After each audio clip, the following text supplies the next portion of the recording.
Welcome to the 5th episode of Katapult Engineering's 25 Years to Mars YouTube series. I'm Isaac Tucker, and this is Matthew Stilley. And today we have a special guest, Matt Walsh, all the way from Burkina Faso.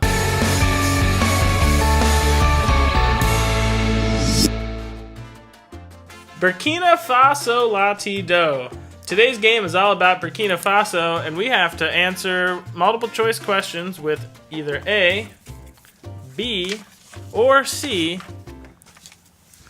You ready to play? I'm ready to play some Burkina Faso-La-Ti-Do. These are a few of my favorite things. First question. The moon is 238,900 miles from Earth.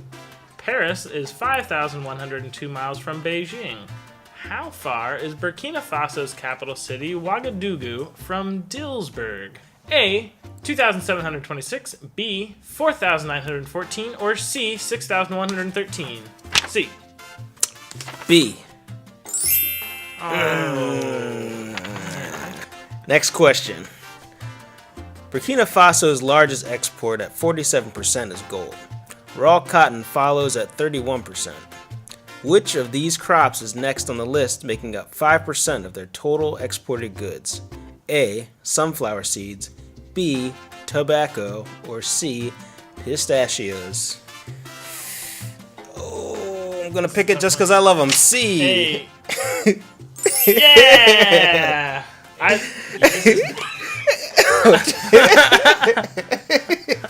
What did you do? C, pistachios. I love pistachios.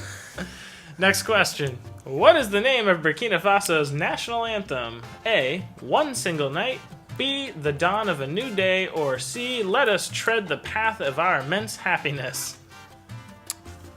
C. That sounds awesome. Yeah. Come on. Hey. One single night. Man. That too sounds beautiful. Sounds like a prom theme. Maybe we One should write. Single Night. Maybe we should write a song for "Let Us Tread the Path of Our Immense." Is that already a song? That's why I thought it was, because I'm much more familiar with Equatorial Guinea. BSAP, a tea-like beverage common in Burkina Faso, is an infusion of which of these plants? A, rosemary, B, cucumber, or C, hibiscus? I'll drink cucumber. I'm gonna go B. Rosemary. Oh, hibiscus! I knew it was hibiscus, but I was never trust hibiscus. Yeah. I don't know what hibiscus tastes like. Next question. This cat-like creature, also known as a musang, is prized for its naturally processed coffee beans. The animal eats the coffee fruit, passes the beans, and then people will pay as much as $600 for a cup of coffee made from the beans. What is the name of this animal? A, water chevrotain, B, pangolin, or C, civet? Pang pang. Civet! Civet! Today's guest flew in all the way from Burkina Faso just to make this interview happen.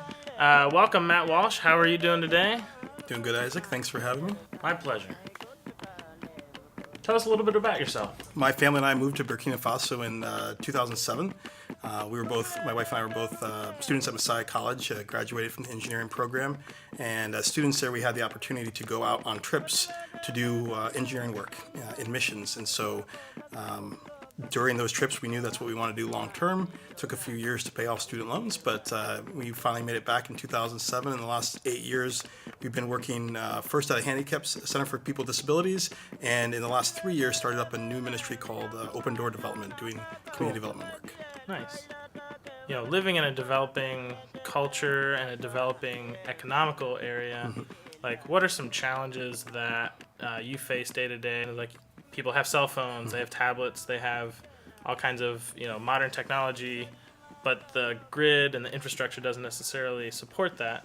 On the horizon, we are pushing hard to move towards the installation of a microgrid, both a large microgrid for our village, but trying to create a model of water pumping and electricity distribution with a wireless local area network.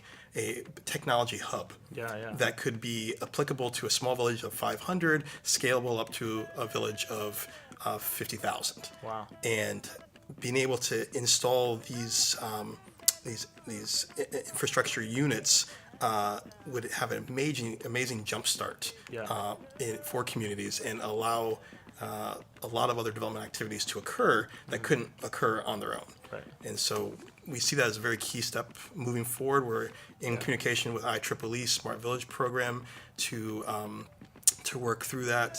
And we're hoping to maybe in 2016 be able to start on the first one. Awesome. Well, thank you so much, Matt. Well, thank you. We'll talk to you soon.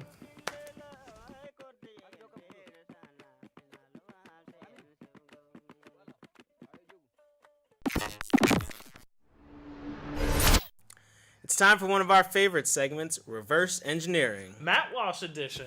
That's right, we put engineer Matt Walsh to the test to see if he can define some terms that I'm sure we know.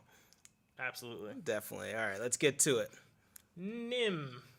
NIMH. I think this is an electrical term. Nuclear infrastructure mainframe housing. Nuclear infrastructure mainframe housing. Yeah. So basically, it's the housing of. Man, get the hands involved. It's the housing of the nuclear infrastructure. I like it. Yeah. Nickel metal hydride. That is a battery type that uses nickel and hydrogen in order to do the chemical reaction in order to produce store the electricity. Wafer. Wafer? Wafer. I think it's wafer. Gotcha. There's the candy wafers. I think this one's they're talking about a different kind of wafer. Are they? I mean, they are engineered to perfection. I think it's actually a wafer would be considered a perfect engineered food. Thank you very much. Which I do not like. I'm not a fan of them either. My dad loves them. What if this is a term that then the food industry used to create their wafer from? Oh, I see what you're getting at. So if maybe it was some circular object. Ooh, yeah. Yeah, I'm gonna say it's some sort of circular tool. Wafer. This could have lots of different meanings, but in solar world, this refers back to the time when most solar cells were made by growing an ingot of silicon, and then afterwards you'd come in with a saw and you'd shave off small wafers about 4 inches by 4 inches, and you take that and impregnate it with gallium or other ingredients to create the junction, but the original piece is a solar wafer. Strain gauge. Strain gauge.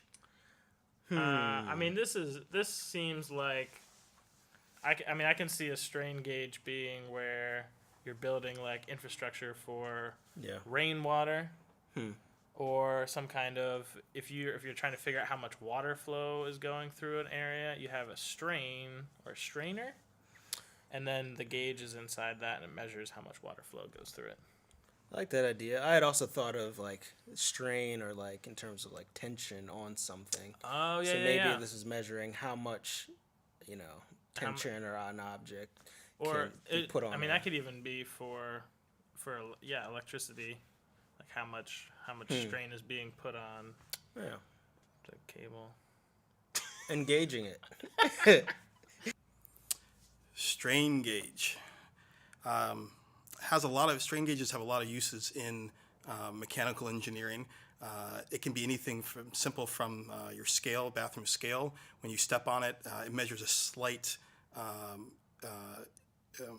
amount of current is induced on the strain gauge, and that can be read to know your weight. It can be used in measuring the depth of water in a well. A lot of different uses. Planetary gears. Are you going to outer space? Because that's where my mind's going. Yeah, well, I was thinking about that, and generally all the planets. So we could stay here on Earth and talk about planetary gears, because I think something is making the Earth spin. It's got to be gears somewhere in the Interesting. Earth. Oh man. Maybe it just refers to the inner workings of a planet's movement. Oh, interesting. Why it moves the way it moves. Why you do the things you do. The way you do the things you do, Earth. Planetary gears. This is a type of gearing system. So you imagine you have a round outer gear, and in the middle you have a shaft that has a gear on it. Now, connecting that outer gear, planetary gear, to the middle gear, or the sun gear, you have several different small gears. So usually about 4 gears that turn. So as the center sun gear turns, it turns the planet gears, and that then turns the planetary gear. And so it's a complicated system of gearing, but it looks really cool. Jatropha. Jatropha. I think Jatropha. I like that. Jatropha. Jatropha. Jatropha. Jatropha. Jatropha. Maybe this is some sort of process, some sort of natural process that things jatropha. It's like, when you have a great idea, this is the opposite of that. Eureka! I got it. I see. I don't Just know. the lack of the Jatropha. realization that you have no idea. Yeah. How ironic in this moment. Jatropha. This is one that's even more fun to ask people how to spell than what it means, because no one can pronounce it or spell it. It is actually a seed. It's a seed that's produced by the Jatropha plant. The Jatropha plant is interesting in that it grows with very little water, so it grows well in tropical or in difficult climates like where we live, and the animals won't eat it, which is amazing because animals eat just about everything. There's just like toxic ingredient that repels the animals, so we use it as a living fence. But the grain seed has one of the top 3 or 4 highest oil concentrations of any grain, and so we are planting it both as a living fence to help reduce wind erosion and keep out animals, but also then to harvest the grain to produce oil. Now, the oil is not edible for humans, but you can turn it into biodiesel fuel. Thanks for watching episode 5 of 25 Years to Mars. A special thanks to our guest, Matt Walsh. You can check out more about Matt and the work he's doing at opendoordevelopment.org. Be sure to keep up with us on Facebook, Instagram, Twitter, and Vine. Thanks for watching. See y'all See you soon. next time.